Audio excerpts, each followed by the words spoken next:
We just got a massive report on a player who has been linked to the Bills for the past month, and this is some crazy good news for the Bills. So let's get into it right here. Hello everybody, welcome to Bills Digest. I'm your host Anthony Senicar, and it is off-season time, so you know what that means. Tons of trade rumors, tons of free agency signings. It is combine week, so you know what that means. Tons of draft coverage, and we got you guys all covered right here at Bills Digest. There's only one issue with that. 72% of you guys who are watching this video right now are not subscribed to the channel. Subscribe, join the army here at Bills Digest, because we got you guys covered all offseason for all your latest Bills news. So subscribe and stay in touch. Like I said, guys, we got a crazy report that helps out the Bills a lot for a player they seem to be targeting, seem to have interest in, and are co-leading bet favorites to land, that being of Myles Garrett. The latest report is Myles Garrett is unwilling to negotiate a contract extension with the organization, as his agents have apparently slammed the door shut on any discussions. Garrett remains firm. He no longer wants to be in Cleveland.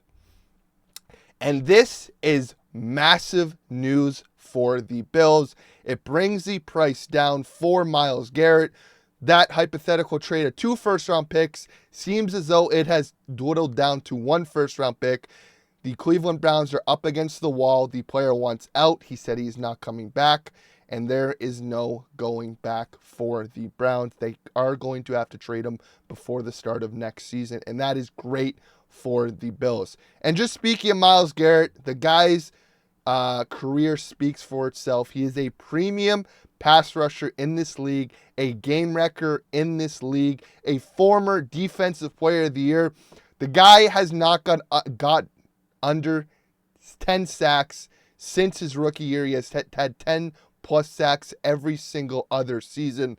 The guy's career speaks for itself. He is one of the best, if not the best, pass rusher in the NFL. Only at age 30, so plenty of tread left on the tires.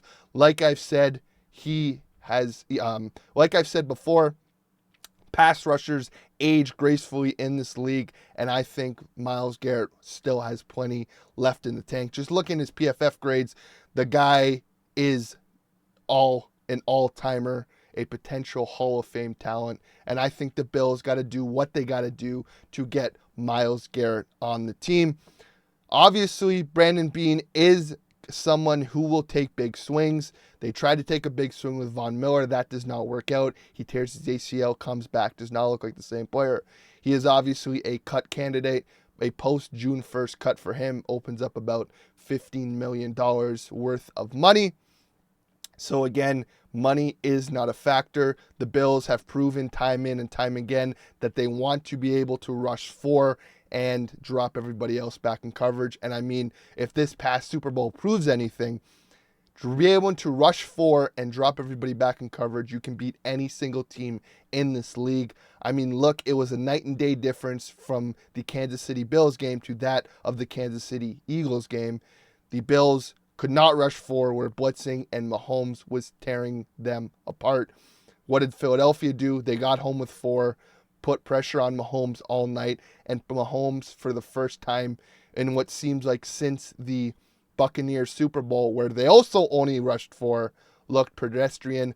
Pass rush is what stops the best quarterbacks in the league, and the Bills have been pouring a ton of assets into that. They spent a first-round pick on Greg Rousseau, a second-round pick on AJ Epenesa, a first-round pick on that of Ed Oliver. Let's not forget they also spent a second-round pick on Boogie Basham, who's not even on the team anymore. They put in a massive contract for Von Miller. So they have been chasing, and they also last year put a lot of money for Leonard Floyd on that 1-year contract. So they have been trying to find a formula that works. I think the door is now fully open to go get Myles Garrett, go get that game wrecker.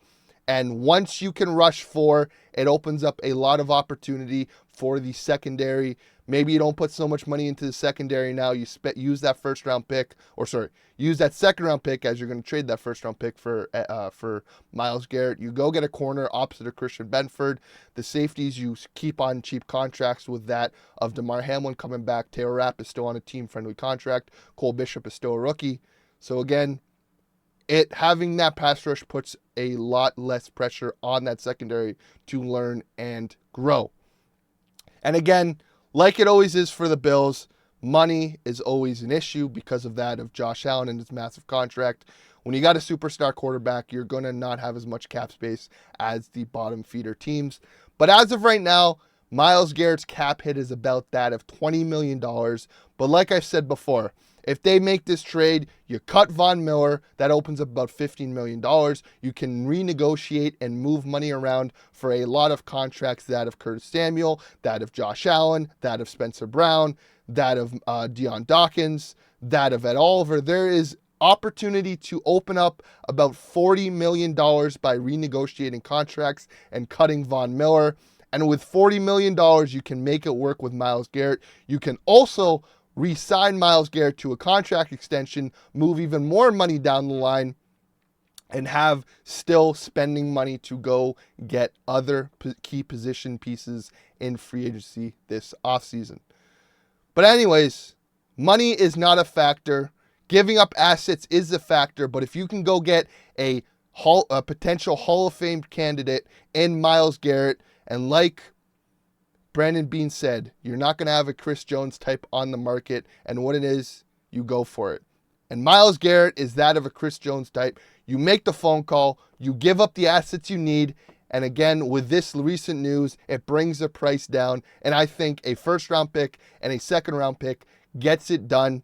And if you're Brandon Beane, you make that phone call and you go make that trade happen, because then you can rush for, and it changes the whole dynamic of the defense. You have been trying to fix this D-line for years. Now is your opportunity. You tried and failed with Von Miller. You do it again. You go back to bat and you try again, and you go get yourself Myles Garrett for whatever Cleveland wants. But let me know your thoughts below, guys. What do you guys think the Bills should do? Should they give up the first-round pick and more assets for Myles Garrett, or should they just save the money, use it elsewhere, go sign someone else in free agency for a cheaper contract, run it back with Vaughn, AJ, and Rousseau? Let me know your thoughts in the comments below. As always, guys, please subscribe. We just passed 100 subscribers here at Bills Digest. We're on the road to 200 now, so every little bit helps, and we really appreciate it. And like I said, we got you guys covered all offseason here at Bills Digest for all your latest Bills news, so please subscribe. And like I always say, guys, go Bills.